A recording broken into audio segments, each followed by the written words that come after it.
नांदेड़ शहर में पहली बार कम कीमत में अच्छे डिजाइनर और रेंज के बेहतरीन ड्रेसेस का खजाना क्वींस डिजाइनर सूट एंड एम्पोरियम, बाबा पेट्रोल पंप के करीब बरकत कॉम्प्लेक्स रोड, नांदेड़। यहाँ पर गरारा, लांचा, फ्राक व दीगर नए रेंज के कपड़े मौजूद है।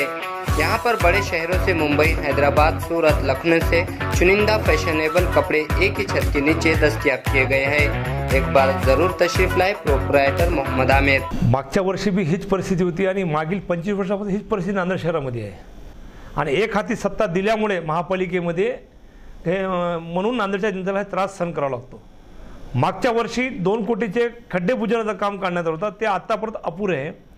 पैसे कुठे गेले आणि खड्ड्यामध्ये पैसे गेले की पैशामध्ये खड्डे गेले हेच आतापर्यंत महापालिकेकडनं चाललं आहे। दुसरं जर नांदेड शहराची आपण आज परिस्थिती बघितली तर जागोजागी रस्ते खणून ठेवलेले आहे, रस्त्यामध्ये पाणी साठलेलं आहे, खड्डे, लहान लेकरांना, महिलांना सर्वांना त्रास होत आहे।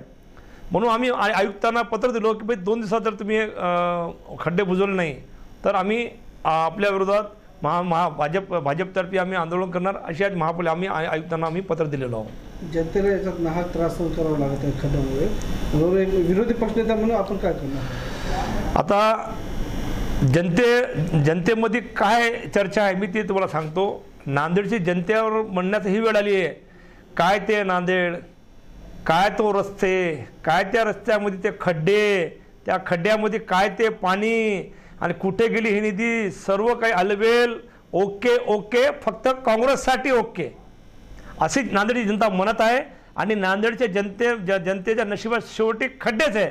म्हणून मी आपल्या माध्यमातून मी सांगू इच्छितो, हात जोडून विनंती करतो की यापुढे महानगरपालिकेच्या निवडणुकीमध्ये असू द्या कोणत्या असू द्या, तुम्ही एक हाती सत्ता काँग्रेसला देऊ नका।